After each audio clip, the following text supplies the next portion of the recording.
Well, we'll do a little review of the results after what looked like a pretty tough day on the water. Lots of current, lots of breeze, crazy chop for driving. One of those things with a strong teams get stronger, and you can see some of this. See Travis Odenbach and Dave and Andy and Chris are in first now. With a 1-5. If you watched along with those races, they didn't start in first. They worked their way there.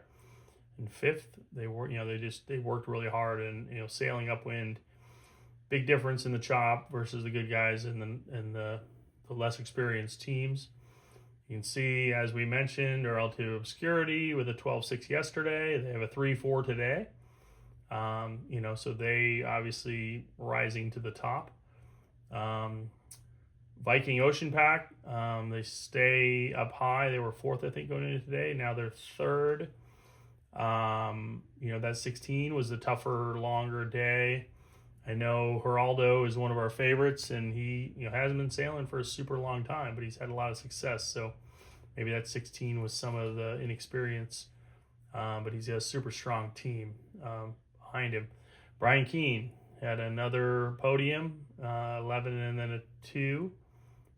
He's super strong. Not really he's got that 24 as a throwout, and that's okay. That's okay. He's in fourth place with that.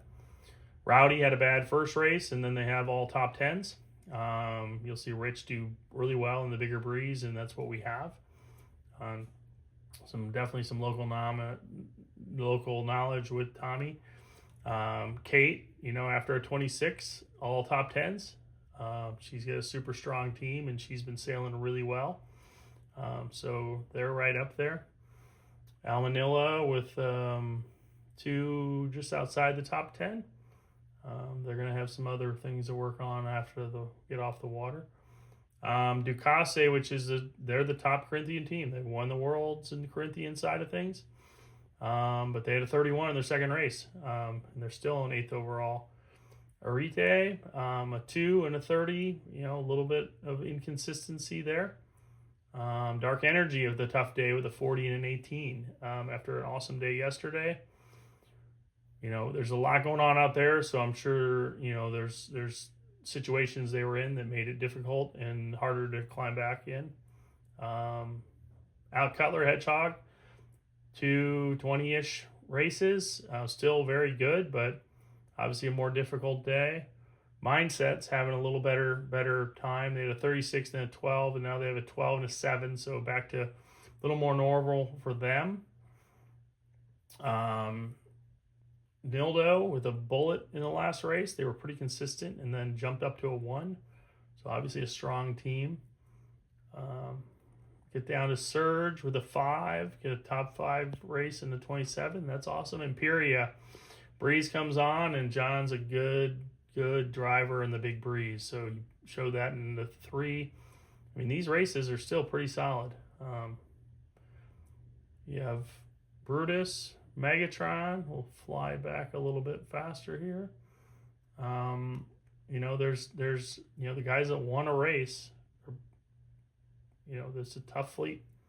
It's a tough fleet. We get to the back of the pack, and we did have 2. This was, I was trying to see if we would have yesterday. We did have a DNF and a DNC and a DNF and a DNC. Not sure if that had something to do with each other. You can see the scoring penalties from yesterday's protests. Still a long regatta to go. So the teams that don't really have a throwout yet, anything inside of the top 20 could be a keeper.